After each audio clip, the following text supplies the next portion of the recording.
દર્શને મોરારી બાપુ ગાધકડામાં નદીના ઘોડાપુરમાં ખેડૂતનું તણાઈ જવાથી મોત.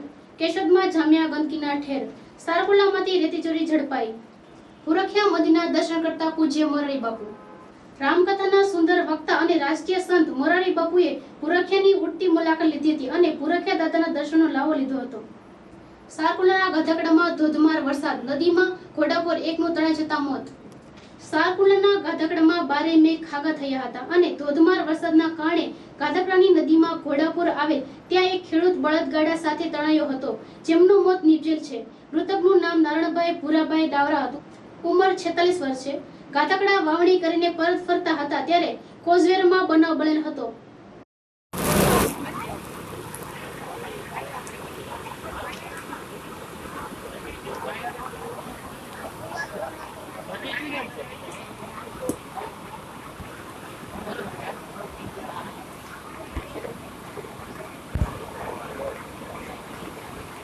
કેશોદ એરપોર્ટ રોડ તરીકે ઓળખાતો રોડ કચરા ગટર રોડ બની ગયો. કેશોદ નગરપાલિકા વોર્ડ નંબર 3 કચરા અને ઉભરાતી ગટરના કારણે પાલિકાની બેદરકારીથી કંટાળી લોકોએ એરપોર્ટ રોડનું નામ કચરા ગટર રોડ રાખી દીધેલ છે. ત્યારે કેશોદ નગરપાલિકા દ્વારા સ્વચ્છતા એપ લોન્ચ કરવા માટેની તૈયારીઓ ચાલી રહેલ છે. સ્વચ્છતા અભિયાન અંતર્ગત ઘણા જ કાર્યક્રમો ચાલે છે, પણ સફાઈ ક્યાંય થતી નથી. એરપોર્ટ રોડથી લઈને કોર્ટ સુધી કચરાના ઢગલાઓ છે. રોડ પર ગટરના ગંદા પાણી રેલમછેલ છે. નીકળતા વાહનોના કારણે લોકોના કપડાં પણ ગંદા થાય છે. ગાયો પ્લાસ્ટિક ફંફોળીને ઢગલામાંથી ખાય છે.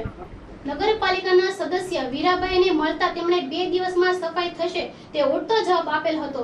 પાલિકા પ્રમુખ નિરંજભાઈને પૂછતા ગટરની કામગીરી ચાલુ હોવાની વાત કરી હતી.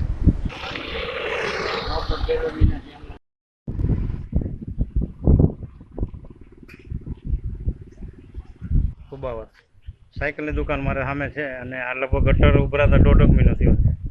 તમારું નામ શું છે? જયંતિભાઈ કુબાવત. જયંતિભાઈ કુબાવત. આ રોડ ઉપર તમે કીધું એ પ્રમાણે દુકાન તમારી છે? હા, સાયકલની કેબિન છે સામે. આ ગટર કેટલા સમયથી ઉભરાય છે? 1.5 મહિના જેવું થઈ ગયો છે. અને આનાથી આ રોડ ઉપર રેલમછેલ દેખાય છે? રેલમછેલ બાળકોને નિશાળે જવા માટે તકલીફ પડે છે. બૈરા ને બાળકો 8 નિશાળો આવેલી છે અહીંયા અને ભયંકર ગંદકી છે આમ બધે. તમે કોઈને રજૂઆત કરેલી? નહીં, આને પહેલા આવ્યા હતા નગરપાલિકાને રજૂઆત કરેલી અને અમે આવ્યા જોઈને વયા ગયા કાઢીને નીકળું નહીં, અંદર હલવાઈ ગયેલો હોય કચરો. સારકુલામાં રેતી ચોરી પકડે. એલસીબીના દરોડા. સારકુલામાંથી રેતી ચોરી બેફામ બનેલ હોય ત્યારે અમરેલી એલસીબી કચેરીને માહિતી મળતા દરોડા પાડતા સારકુલામાંથી 7 ટ્રેક્ટર રેતી ચોરી કરતા પકડી પાડેલ છે. અમરેલી એલસીબી ઉમદા કામગીરી એસપી પટેલ સાહેબના માર્ગદર્શન હેઠળ કરેલ છે. જામજોધપુરના ધનોડા ગામે સંત પૂરણ ધામના ભક્તિની સંધ્યા. જામજોધપુરના ધનોડા ગામે આવેલ સંત પૂરણ આશ્રમમાં 9/6/2017 રોજ પૂનમની ઉજવણી કરવામાં આવેલ, જેમાં મુંબઈ, જામનગર, જામજોધપુરના સહિતના લોકો હાજરી આપીને ભજન, સત્સંગ અને મહાપ્રસાદનો લાવો લીધો હતો.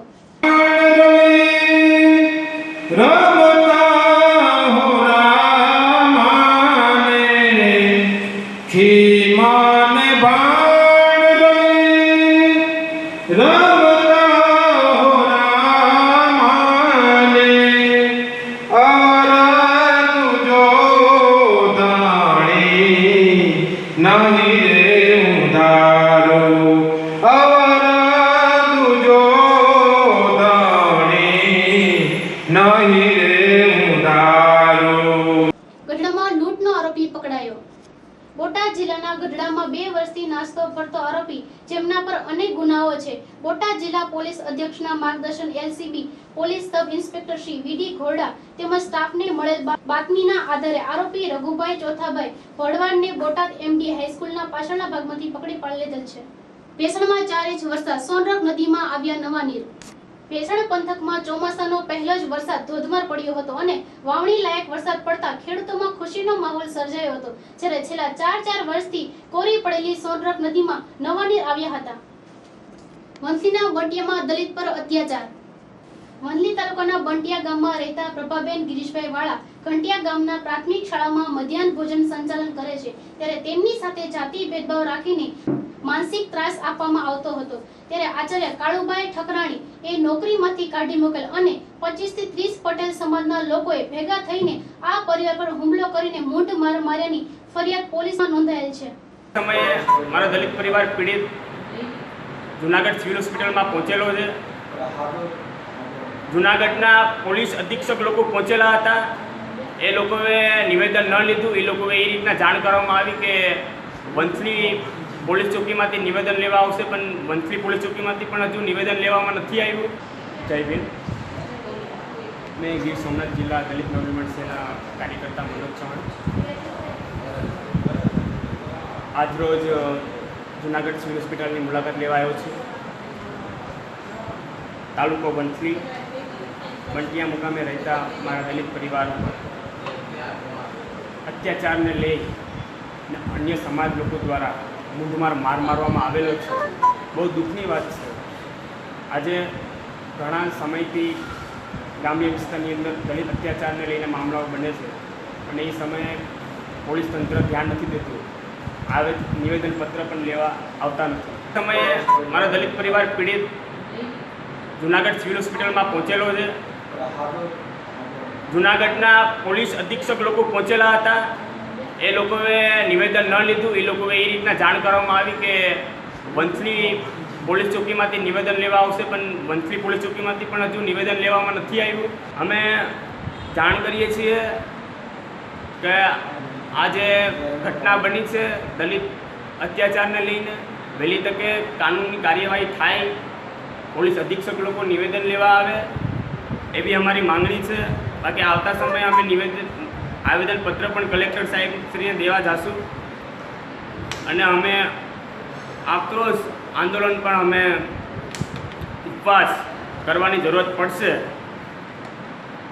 ઘંટિયા ગામના પ્રાથમિક શાળાના આચાર્ય તરીકે ફરજ બજાવતા કાળુભાઈ ઠકરાણીને તાત્કાલિક ધરપકડ થાય એવી અમારી માંગણી છે દલિત પરિવારની. જય ભીમ. આજે વહેલી સવારમાં રાજકોટમાં ધોધમાર વરસાદ પડ્યો હતો. વરસાદ પડવાથી લોકોમાં હર્ષની લાગણીઓ ફેલાઈ હતી. વાવણી લાયક વરસાદથી ખેડૂત પણ ખુશખુશાલ થયા છે. હજુ પણ હવામાન ખાતાની આગાહી છે કે સૌરાષ્ટ્રના અલગ અલગ વિસ્તારમાં હળવાથી ભારે વરસાદ પડવાની સંભાવના છે.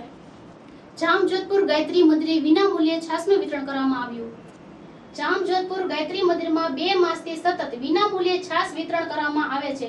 વિતરણમાં કાકુભાઈ મનજીભાઈ પરિવાર દ્વારા ચાલુ છે, જેમાં ગાયત્રી પરિવારના અમુભાઈ વેસણાણી, પ્રતાપભાઈ જામ વગેરે હાજરી રહીને સેવા આપે છે.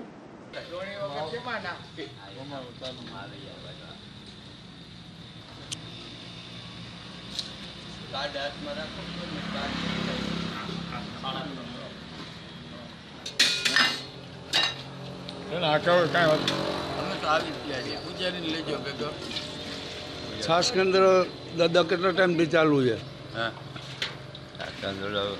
ત્રીજો મહિનો ચાલે છે. 2 મહિનાથી 2 મહિના ત્રીજો મહિનો ચાલુ છે. હા, 2 મહિના પૂરા થયા. ત્રણેયમાં એક આવશે. એકમાં 2 ને એકમાં 1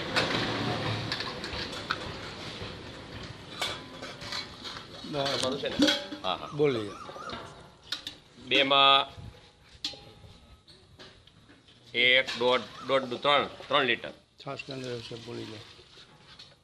છેલ્લા 2 મહિનાથી સતત છાસ કેન્દ્ર અહીં ચાલુ કરવામાં આવેલ છે અને જરૂરિયાતમંદ માણસોને સવારના 7થી 8 સુધી નિયમિત રીતે છાસ કેન્દ્રનું વિતરણ થાય છે અને બહુ વ્યવસ્થિત કાર્ય ચાલે.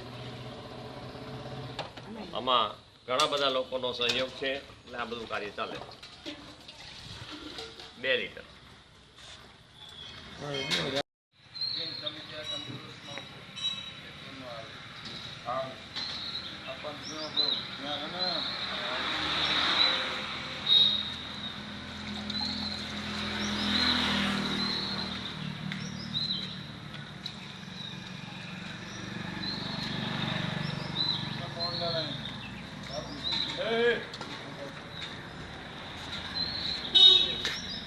બાબરાનું પથિકા આશ્રમ જર્જરિત હાલતમાં. વર્ષો જૂનું ખંડેર હાલતમાં બંધ પડેલ તાલુકા પંચાયતના કબજામાં આવેલું બાબરાનું પથિકા આશ્રમ અતિ જર્જરિત હાલતમાં જોવા મળે છે. આ પથિકા આશ્રમનો ઉપલો માળ ગમે ત્યારે પડે તેમ છે. નીચે આવેલી દુકાનોના વેપારીઓને અવારનવાર રજૂઆતો કરવા છતાં કોઈ જ પગલાં તંત્ર દ્વારા લેવામાં આવતા નથી. જો આ મુદ્દે ધ્યાન નહીં આપવામાં આવે તો વેપારી આંદોલનના માર્ગે જશે. માણાવદરના બાપા સીતારામ મંડળનું ઉમદા કાર્ય. માણાવદરમાં આવેલ બાપા સીતારામ યુવક મંડળના યુવાનો શ્રી મગનભાઈ ચૌહાણના નેતૃત્વમાં મિત્રી રોડ પર આવેલ બાપા સીતારામની મઢુલીએ મહિનાની દર પૂનમે ભોજનના કાર્યક્રમ રાખે છે અને પૂનમે 400 થી વધારે લોકો ભોજન કરાવે છે. બાપા સીતારામની ધૂન સાથે ઓળખ જમાવે છે. યુવક મંડળના ઉમદા કાર્યની સૌ કોઈ કદર કરે છે. આ મંડળના યુવાનો શ્રી રામરાજા, દીપકભાઈ, ભરત સોલંકી, હર્ષદા તેમજ અન્ય યુવાનો સહયોગ આપી રહ્યા છે. વેચડી રોડ ઉપર બાપા સીતારામની મઢોલી આવેલી છે. ત્યાં દર પૂનમે અવિરત પ્રસાદ, મહાપ્રસાદ ચાલુ છે. દરેક ભાવિકો પ્રસાદ લેવા આવે છે. કેટલા વર્ષ ત્યાં ચાલુ છે? ઓછામાં ઓછા 100 વર્ષ ત્યાં ચાલુ છે. દર પૂનમે કેટલા માણસો પ્રસાદ લે? 400 થી 500 માણસ પ્રસાદ.